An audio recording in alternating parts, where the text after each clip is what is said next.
Hello and welcome to a very late week 33. We're actually well into week 34.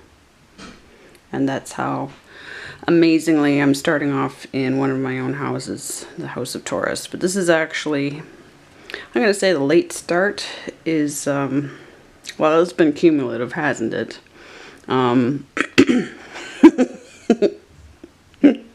This is not the first week that's come late. Sometimes I've paired them up just to, But anyway, I'm not actually, the sun was in Aries when I was born, but I am a Taurus tropical season baby.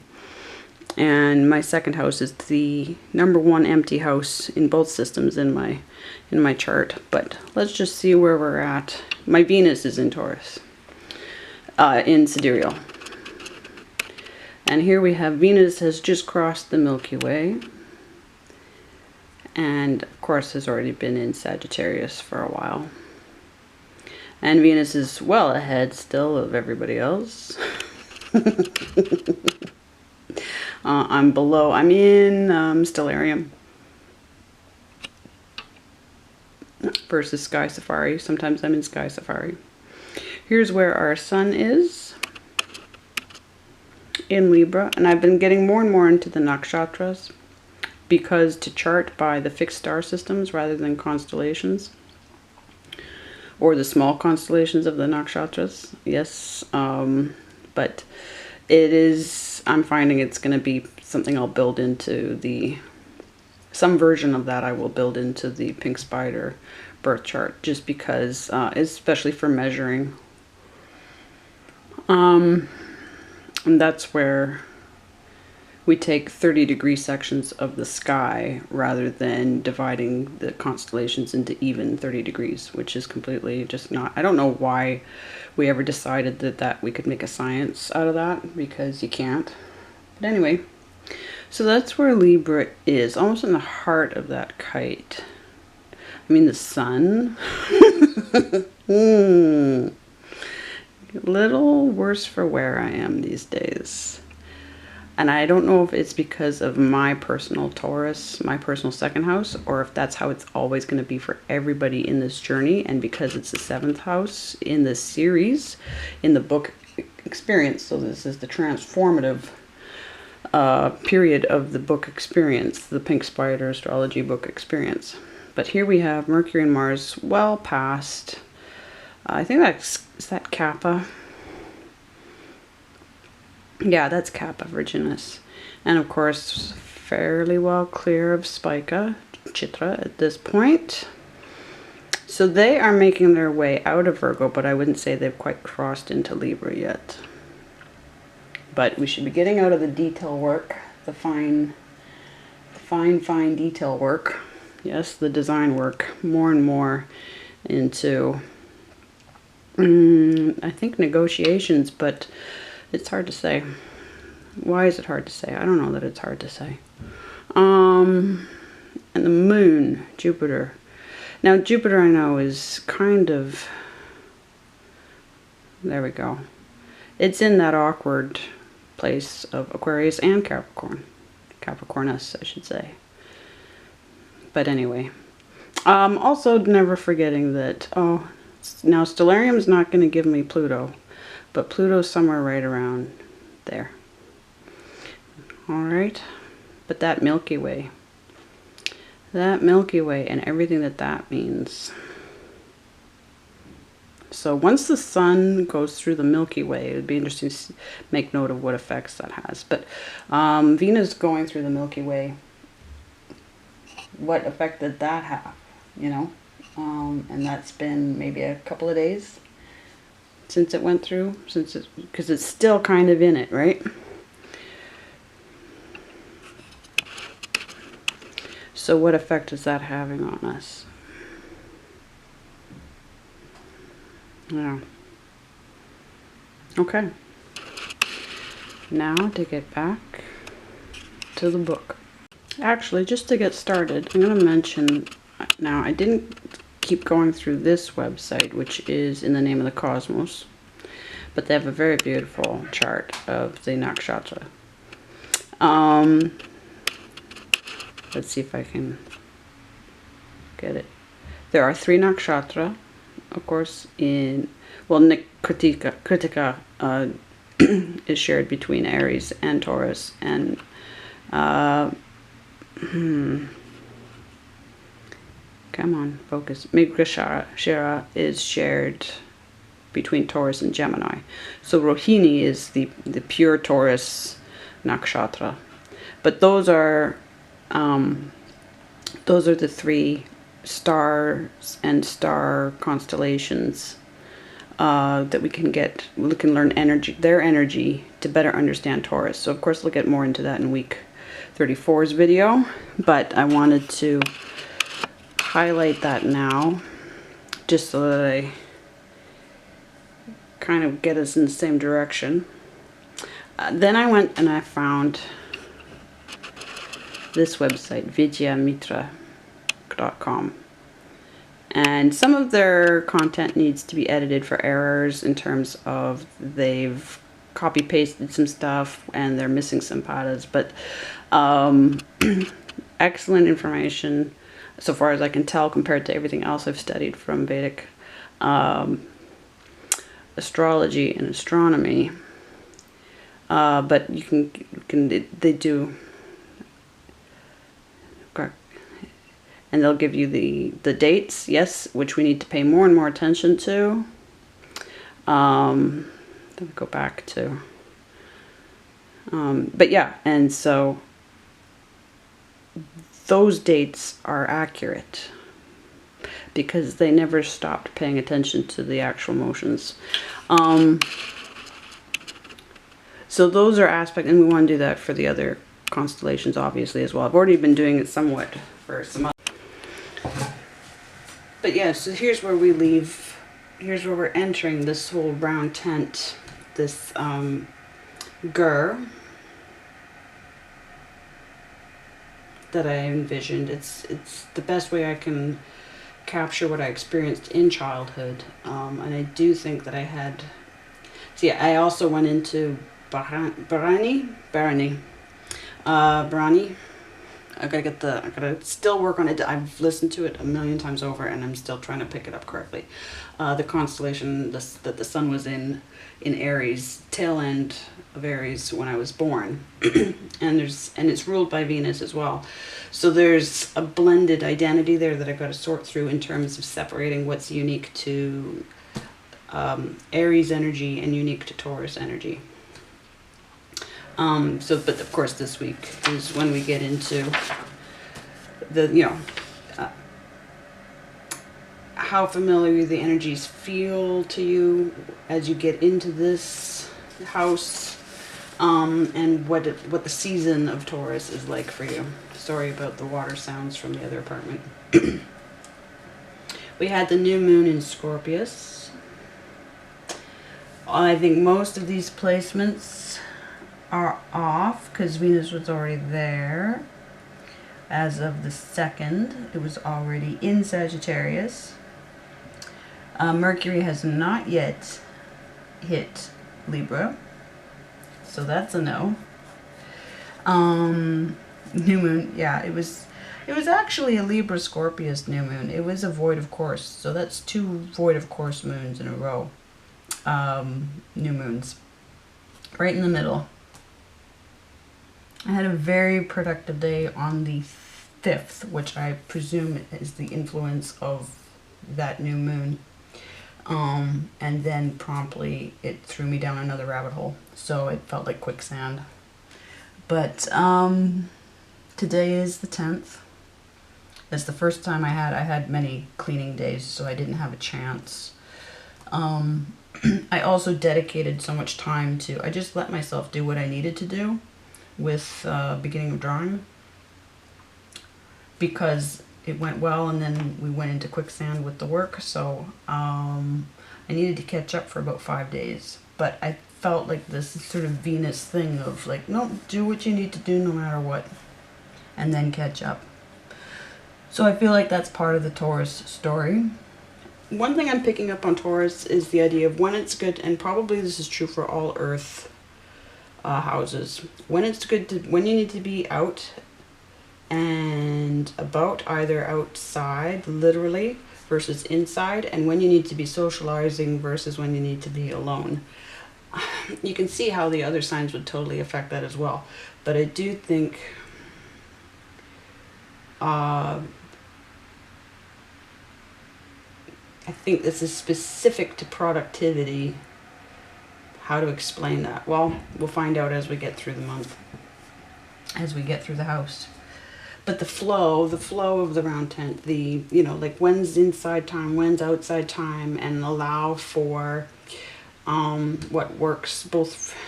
It's such an interesting switch up from, let's say, Cancerian energy and the storm of the Gemini, right? Like I do feel the connections there. Anything else? The sun, we had said entering Scorpius on the 17th. We'll see about that.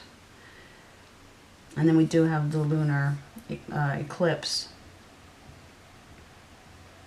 between the 18th and the 19th. It's a partial eclipse, apparently in Taurus. We'll see. We'll see if it's actually completely in Taurus. Yeah. Now Jupiter is supposed to be direct in Aquarius as of the 21st, but I would say we're already experiencing that energy in the overlap. So things that need to be adjusted there. So we need to watch for Mercury and Mars. Now where do we have Mars entering the picture? Somewhere in here Mars needs to reach Libra. Okay, make note. Now I don't have any planets in my let's get Taurus up there, and we'll do a reading today for the house. Still have to finish up my meditation for Virgo's house, but what was I saying? Never mind, let it go.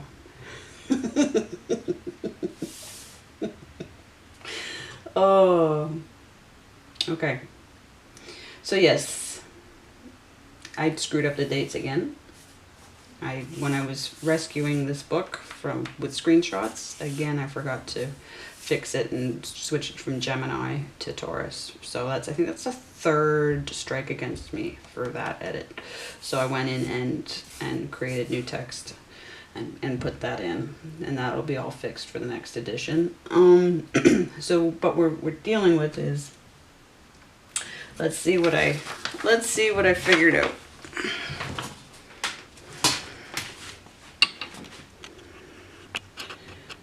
How close or distant do you feel to Taurus and Venus energies as you step into this house?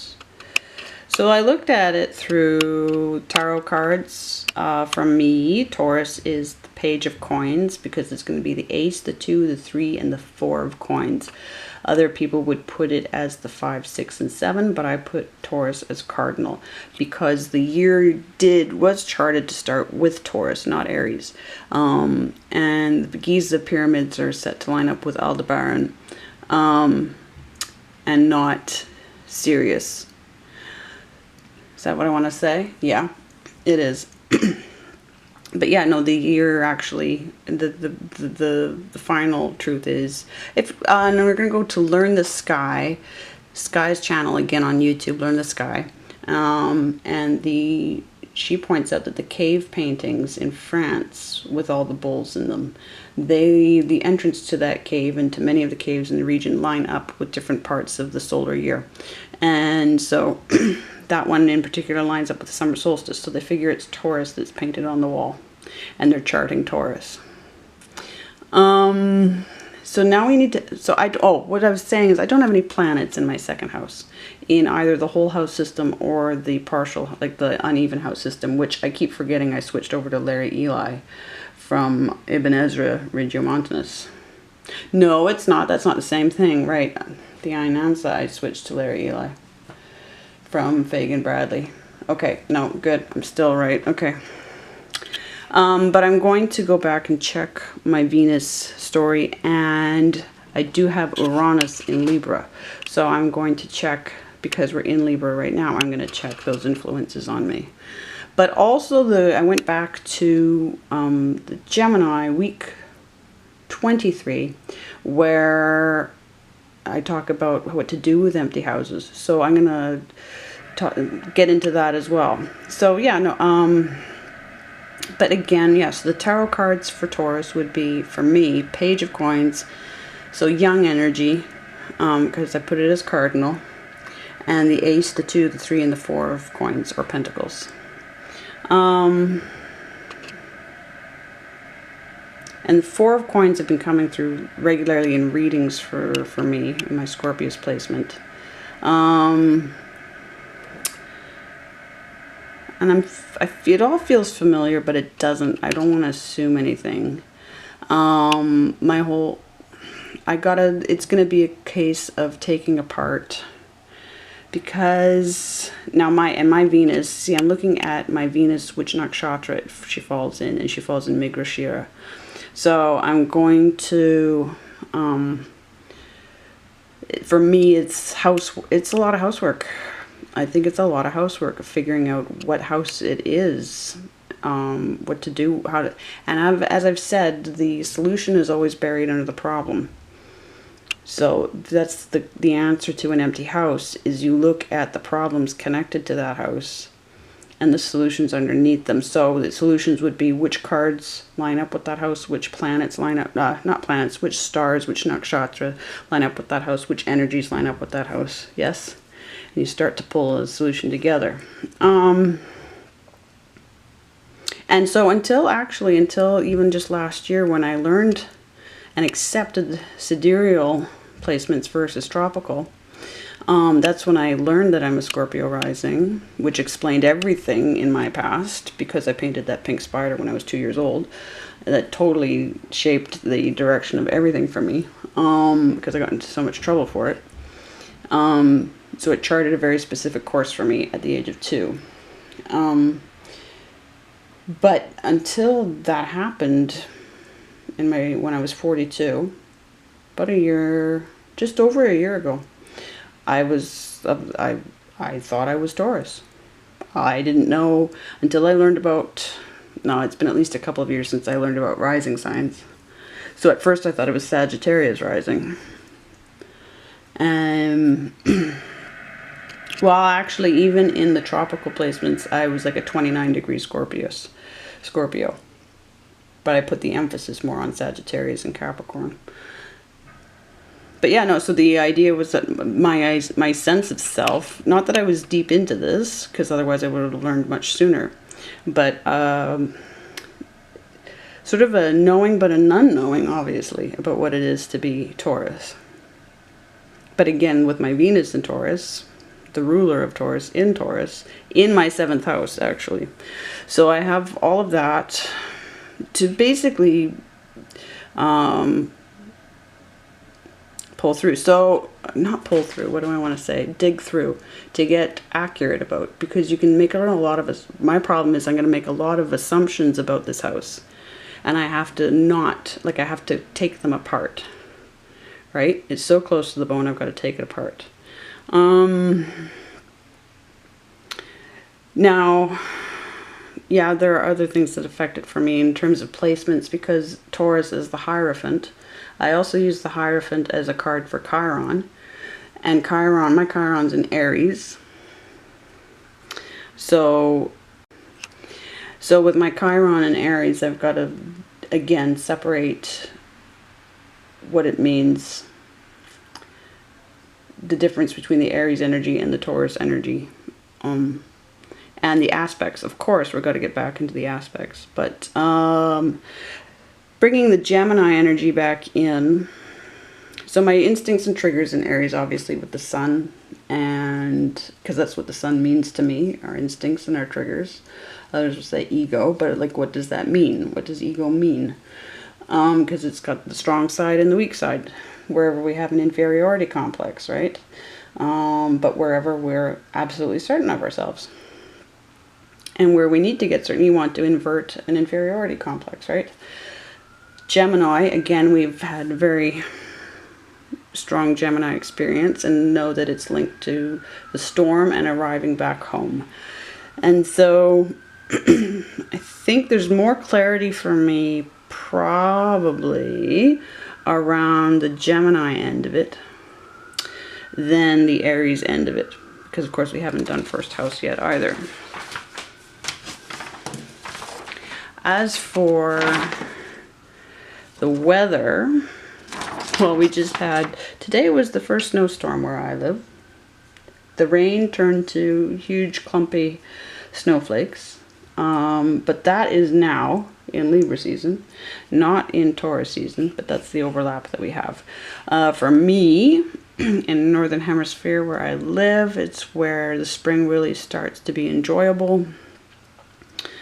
And it's actually my favorite season because everything's back to life in full force. And I do not like death. I just don't. I don't mind the other seasons, but it makes me sad. I don't really want to stay in a universe where death is part of the cycle. And that, okay, and I forgot to clear out the camera card. All right, now that I've done that. But yes, and that's the Scorpio in me that doesn't like death because I get, I spend my life with it. Not that anybody else would necessarily like death, but they might be more accepting of it. I don't appreciate childhood. I don't think anybody should be born a vulnerable baby or child. And anyway, onwards and upwards. Do any events or concerns typically? Yeah.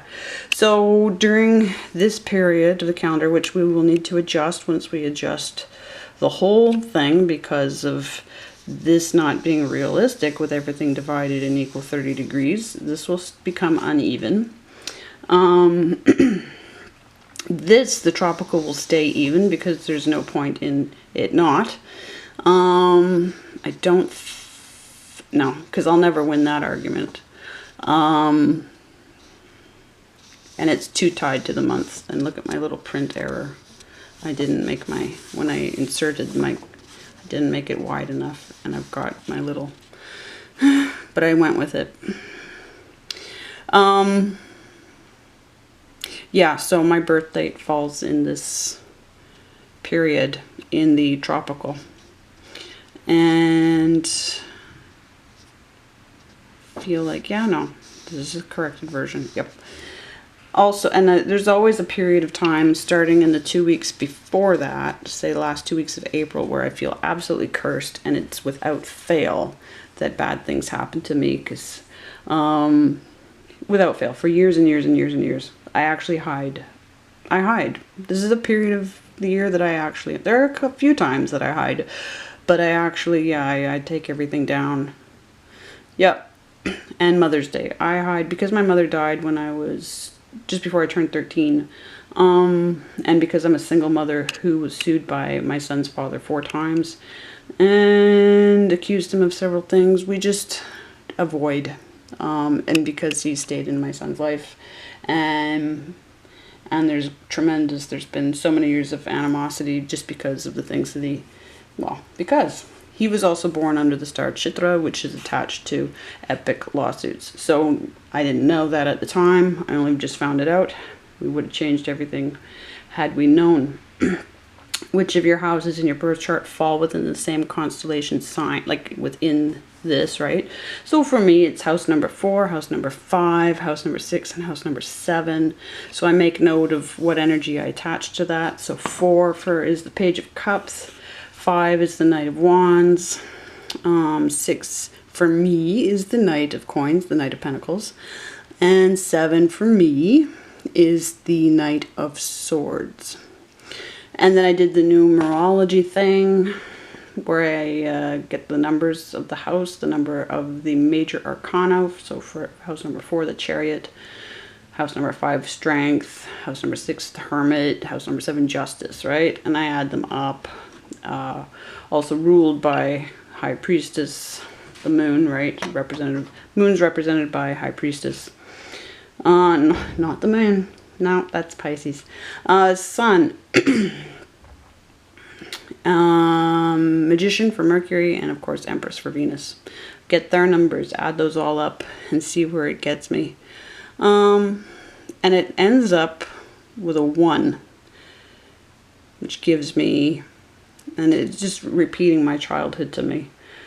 But it gives me some numbers that I can go deeper into, like a 4 of stability, a 5 of necessary change, 7 of transformation, and a 3 of manifestation, right? And then that's what I added together.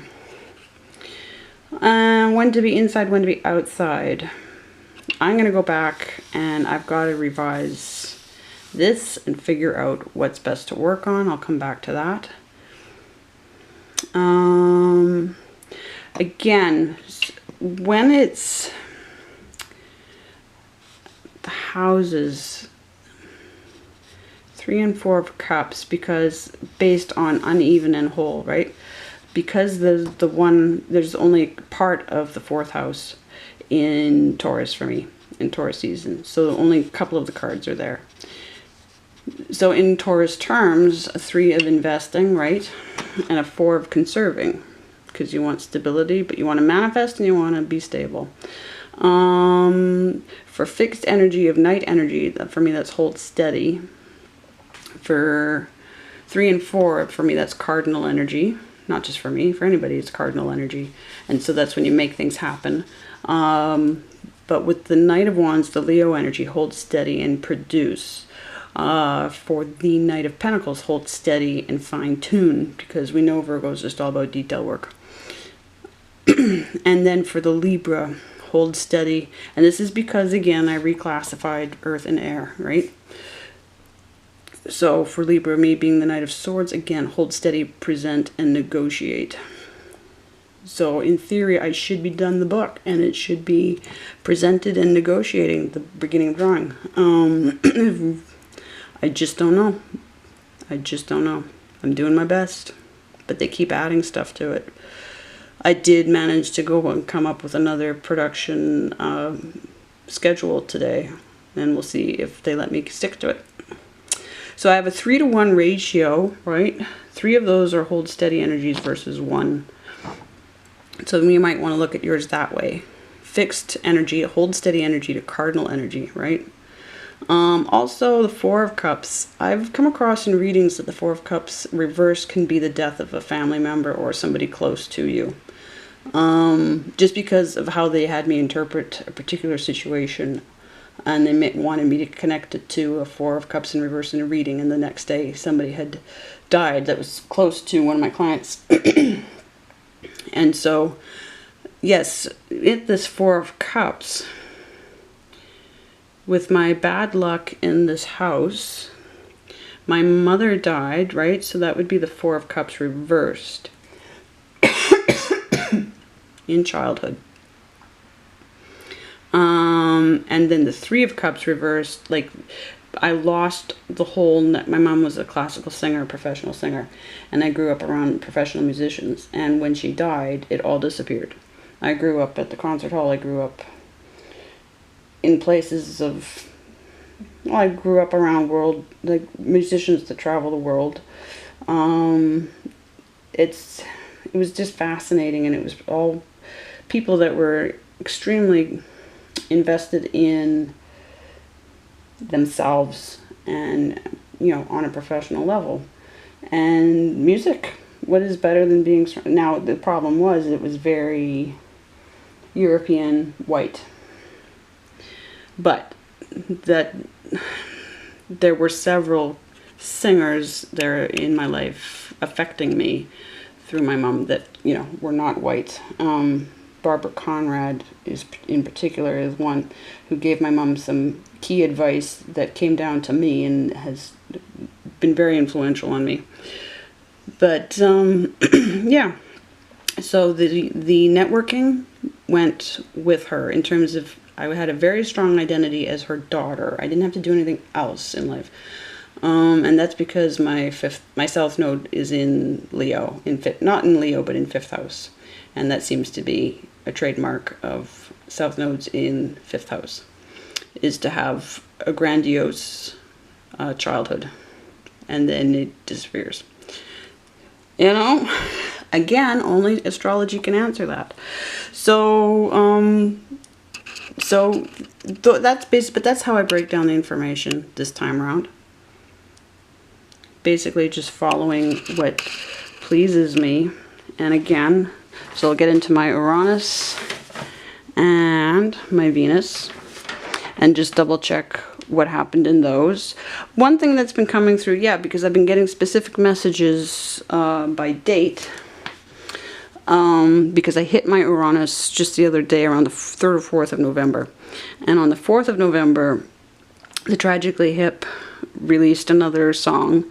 And yes, they're Freemasons, I know, but still, that means that they're numerological about everything as well. But they released a song, and I had, once upon a time, one of the first, I decided, hang on, I gotta get the book. Okay, Seth Godin's Focus Journal. Okay, I got this a few years ago, as soon as he announced that it was available, right? Published by Moo. See if I can give Moo any credit. And I realized I shouldn't show too much of this, but I did fill the whole thing in with a project. And the project, I thought, why not figure out the logistics? Why not use this? Because I got the book without knowing what I wanted to do for it. And I really recommend, I don't know if it's still available. I know it was a limited supply, but I got it not knowing which project I was going to put into it. And I loved it so much that I got it again. This one's my son's. Okay, so it's a very finishable book, because his design work it's designed so that you finish it, yes? But I wanted to do, I thought, by the time I read through it for the 3rd time, I thought, okay, well, what is the most outlandish of all my projects? And let's apply it to that. What's the craziest, most unrealistic project I have? And let's see how realistic we can make it. And I'm a poet, a long-struggling poet, long-standing struggling poet, shall we say, because there's just too much that they've put in my world to multitask on. But we could say it's sort of a core identity for me. My first real spirit guide, well, one was a painter, but the one that when I really started to know who I was at all, it was when I discovered Gwendolyn McEwen, the Canadian poet. And she and I, that's the first person I thought I would actually be working with, because I started reading her words. I'm like, this is so unusual, but it's so completely the way, it's like when you find somebody that you feel like you come from, yeah? Her and Milton Acorn, and her husband, short-term husband, Milton Acorn, was a Prince Edward Island poet, and that's the one place I ever moved to for longer than I've been where I am was Prince Edward Island. So, and that's where my son is. That's where I conceived my son. So, this is my cross-country poetry tour project, yes, that I wanted to dedicate to Gord Downey and his cause, Secret Path, for reconciliation with First Nations communities. Even if I wouldn't get on board officially with his organization, then I would, in my heart, dedicate it to him. Because I thought, what's more insane than a cross-country poetry tour?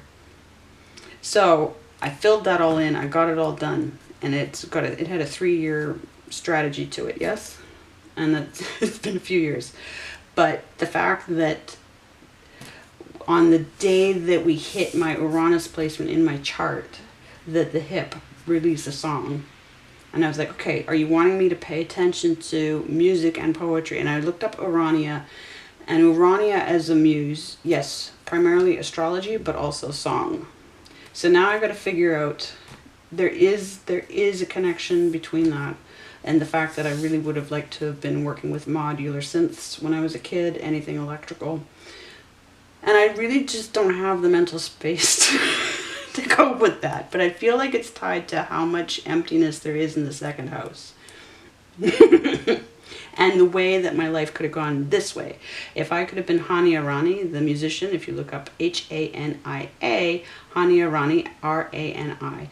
When I watch her, it's like watching who I would have been if I hadn't gone down the pink spider path.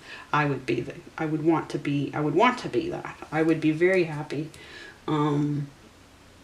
And 8 years of piano studies that were a misery to me because I was forced into them when I wanted to be a dancer, you know, and I wasn't allowed to be a dancer. So I have a feeling like Taurus is all about what didn't happen and what to do about it, what to know about myself. It's like the missing piece. Really, the empty house is like, so it'd be interesting to know what it's like for other people. This will be, so I got to cover all the bases because it's not going to, this isn't that house. Some house in this experience for you, more than one maybe, is the missing piece, is the missing, it's the slice of the pie that didn't get anything on it, you know. And so I've got to build that knowledge into every house experience in case, you know, to anticipate whichever house that is for you. And then to make room for what to do about it. Okay, and I think that's basically, which is, I'm actually very happy with what, yeah, I've got to review this video just to remember because it's not even in my notes. Some of the stuff is coming to me as we talk. Okay, so I'm going to close this up and we'll get into a read for the Taurus month. All right, which will extend, like, even though we're into the second week, it's the first week of video, right? So we'll get a full 4 weeks of video. We won't skimp on Taurus at all. Right, okay, so I turned the camera on and forgot to press record. So, as per usual, we'll get a card from the O'Hara Koson Major Arcana from ibisataro.com. And I don't know if I can get one to fly tonight. Let's see if I can. It's not designed for that. It's designed for splitting. But let's see. And what I should do, okay, get a little more ambiance going here. Zoom out a bit. There we go. Yeah. Got that. Okay. Now, get the focus sharp. Okay. Let's just see if one wants to fly at all. Maybe it doesn't.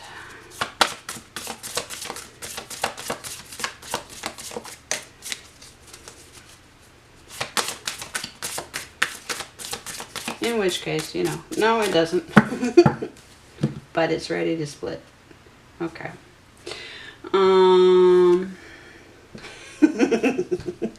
Not the Hierophant again.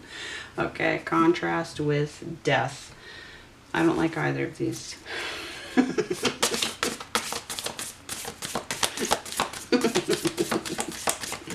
Okay.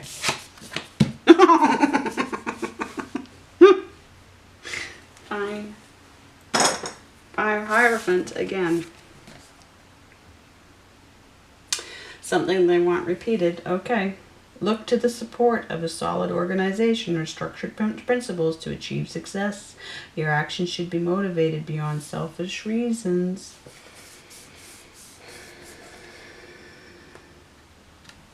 We'll hold it up. Okay. We just had this one. So maybe they'll give us more clarity on what they mean by a solid organization, because I thought, you know, this is the third time to this card. Or structured principles. Which one?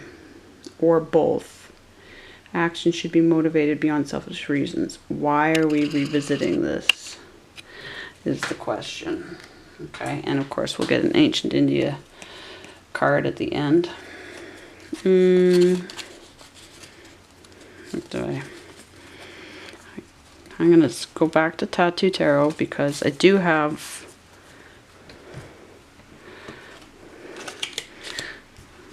do have the Pamela Coleman Smith at the table here, but normally we use Tattoo Tarot, so I want to be consistent with the energies.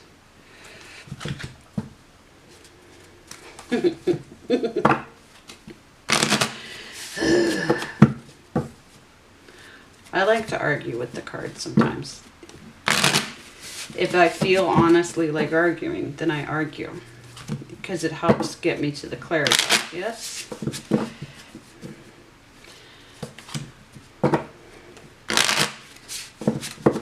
Okay. So yeah, we'll mostly be... Well, what's interesting is to bring that Sagittarius energy in with Venus while we're going through this.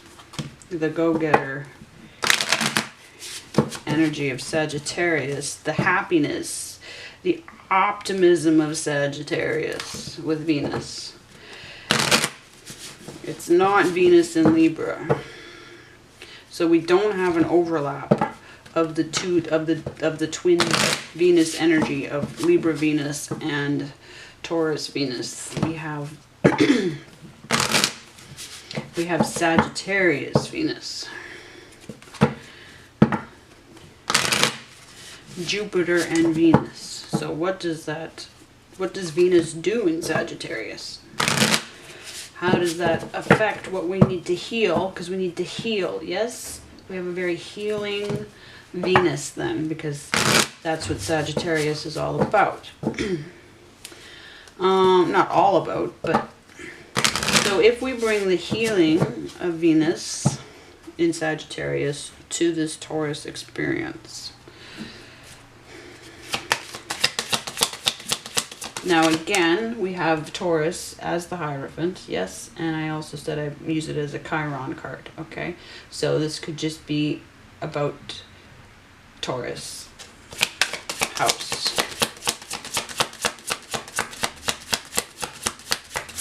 House cleaning. Wow, did you see that? I hope the camera caught that, how we just flipped in the deck. This is always with Taurus. So we just left Virgo, so we know Virgo very well. We know how time sensitive. Virgo's the time lord. Everything's time sensitive. But between Purima, the prophecy star, and Chitra, the great architect star. Divine timing here. So clearly divine timing and being absolutely the beacon. Yes, the lighthouse of Virgo, being the beacon and showing up and lighting that light at the right time. And the foghorn. There is sound involved with being the lighthouse. Specific to your space-time placement, what technology is available, what tools are available to you, what your reach is. Remembering that you are of your space-time. You're here now for a reason. This is what the Hermit tells me. And the fact that he just did that trick in the deck. Whoa. Can't make up how the cards are acting over this. So in progress we have, this is the Knight, isn't it? Yep. And this is not the first time the Knight has shown up in these reads. We just had the Knight. We had the Knight in the Gemini read. Did we have the Knight last time?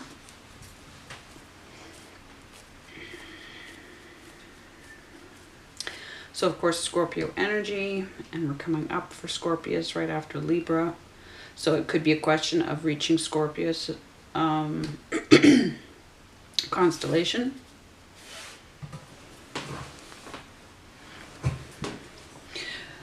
We have person, yes, and transformation 5, 6, 7. The Knight of Cups is necessary change, then the gift of affirmation that you're headed in the right direction, and the 7 of transformation into that. But obviously in connecting with very much, this is all very much around spirit guides. We have the teacher and the student. You're either the teacher or the student. So the Knight transforms into a king or queen. Yes, not in real life, of course. Well, is there an instance of that? I don't know. I have never cared enough about monarchies. Well, I know enough about some of them, but let's see here. We did have, remember how we had the death card? And I was like, no, I don't. And I'm like, yeah, here it is. Because of course he carries the death energy and the judgment energy. The Pluto energy, yes. And the Mars energy. Never forget how much his loves and loyalties come into play here as Mars co-ruling. His co-ruler with Pluto. Okay. And of course, move to the floor. Mercury. Right? Mercury, Hermes, the messenger, the traveling salesperson ruling this, but combining that with the detail work. So hitting the floor at this angle. Oh, okay, because she wasn't straight like this. She was like this. So she's actually, I put her on the table exactly as she's on the floor, and she's squaring off with this Knight. And this is probably all, and look at it's triangulated almost perfectly. So this Queen of Pentacles energy, for me, Capricorn energy, 10th house energy, career energy, reputation energy, squaring off with this transformation. When it's squaring, it means that these create friction between them, which pushes the change and makes things happen. Yes, it's a good thing to have squares. They stop you from being stuck. It's very uncomfortable energy. Very uncomfortable energy. Now, why in particular these two need to square off with each other?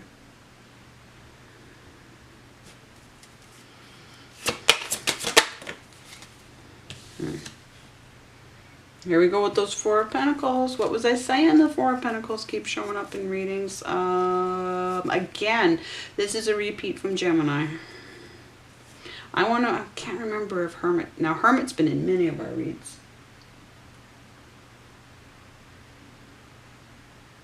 Wasn't in the reading with these two. We had Hanged Man in the Gemini read with these two. But these two have probably come through together before. I'm trying to think. Okay, so this stability. And again, Taurus energy repeating. And it's near upright. It's not, it didn't come out quite at the same angle as her. Okay. So this, what was I saying about the Knight transforms into a king or queen? I wasn't sure about that, but we have a Knight of Cups. Now, if he were to transform into a king or queen of cups, the king or queen of cups I put with 12th house and Pisces. And they wear every crown because 12th house is all houses and Pisces is all signs. Pisces can adapt to thinking like any other sign, and the 12th house can take care of concerns of any other house. And that's why Pisces likes to sit back a lot, because screw all that. But we have a Knight transforming into, we have a transformation from being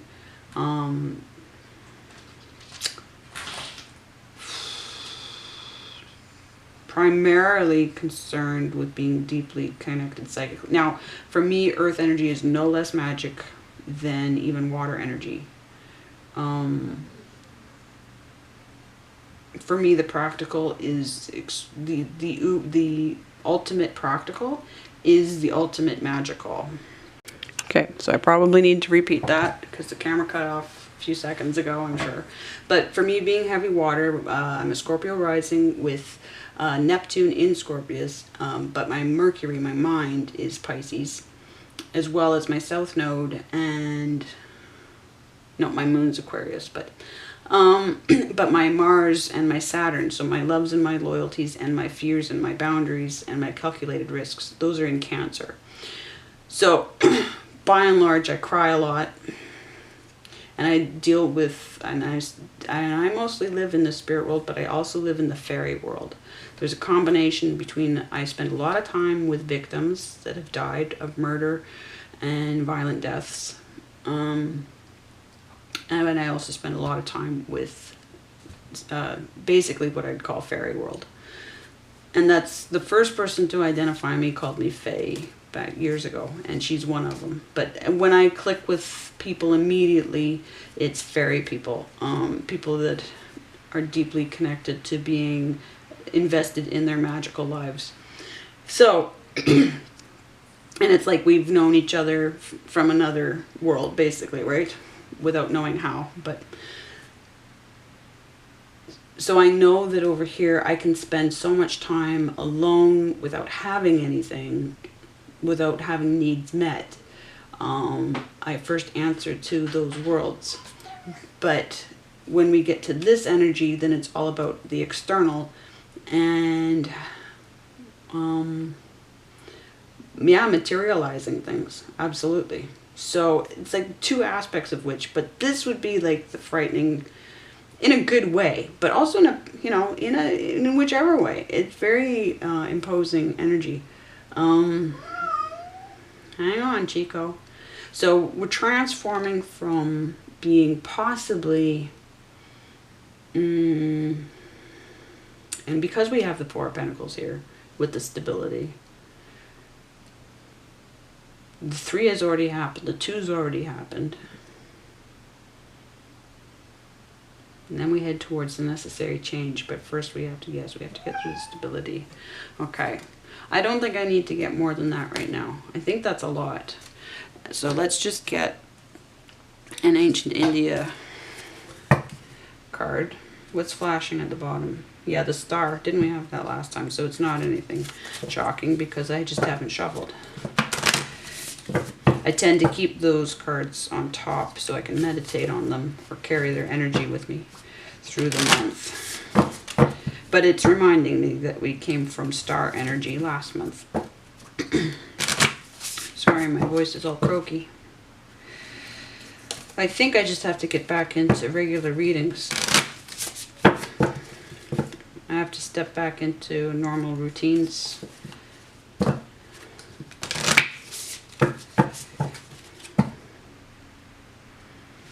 And we need to figure out exactly, we're going to learn through this month with the Four of Pentacles, what the full Taurus experience is, obviously. And then, of course, we're heading into Capricorn's house right after.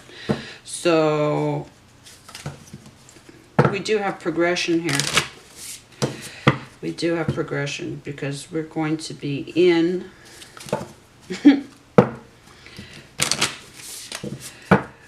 By the time we reach Capricorn's house, we're going to be... Venus will be ahead in Capricorn, probably. Or, well, yeah, she's moving pretty fast. But we'll be going through 10th house in Scorpius season, in Scorpius constellation. So we've got timing on the table here as well.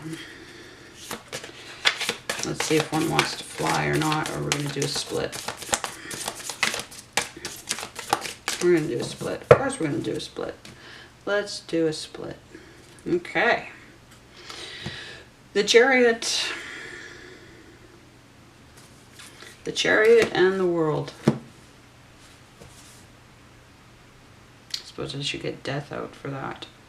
For the other one, shouldn't I? I'll add it later. Oh, and I went and flipped this and we've got the Chariot at the bottom. Okay. So, and the star at the back. Okay. So I'll get Death back out later again if I'm going to take both of these since the Hierophant repeated.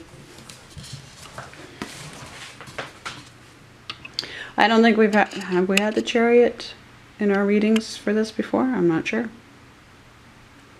I'm not sure.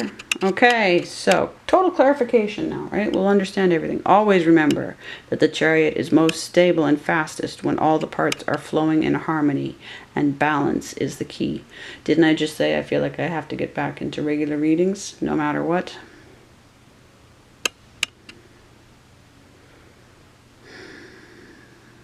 Okay. right, we're stepping back into gear. And the World.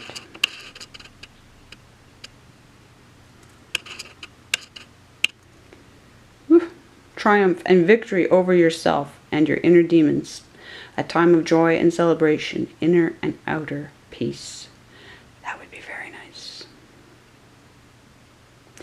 One thing I want to point out with, and underneath that, what do we have? The Sun.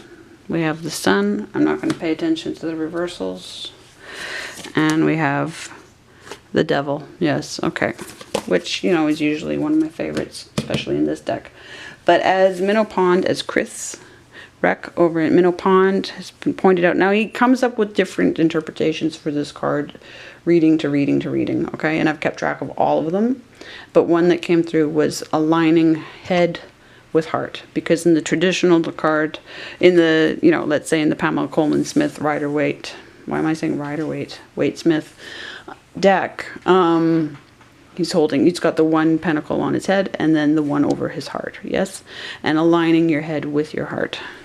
So we have that stability. So that is being echoed. That is being echoed here. Again, by triumph and victory over yourself and your inner demons. And I would say outer demons. I totally have to contend with actual devil and demons. I give them full credit for all the grief that they put in the world. And yes, in that flow, right? Head and heart together, everything together, actions together. Okay. Well, this is very promising. And we are in the Hierophant's house. We are in the Hierophant's house. So graduating, but again, be motivated beyond selfish reasons. So anytime we get caught thinking of, you know, is what you're doing, does it make any sense for you? And you have to go, well, maybe it's not about me. Maybe what I'm doing I've got to do for the sake of something else that I don't know yet, but I've got to do it. So that's it for now. That's a very positive start, wouldn't you say, to Taurus house. Okay, awesome. That went much better than I thought it would.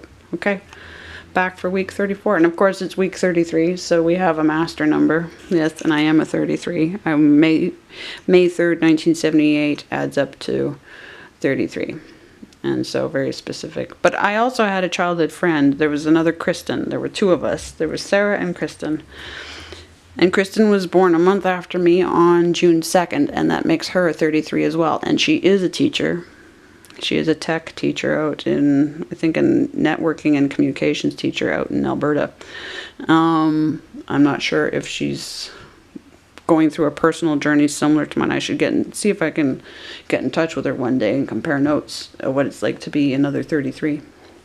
But what a difference a day makes. You know, if I had been born half an hour earlier, it would have been May 2nd and I wouldn't be a 33. So, anyway. Okay. Until a few days from now, I'll be back. Well, I'll be back when I've got the constellation work done is when I'll be back. Okay. Much love.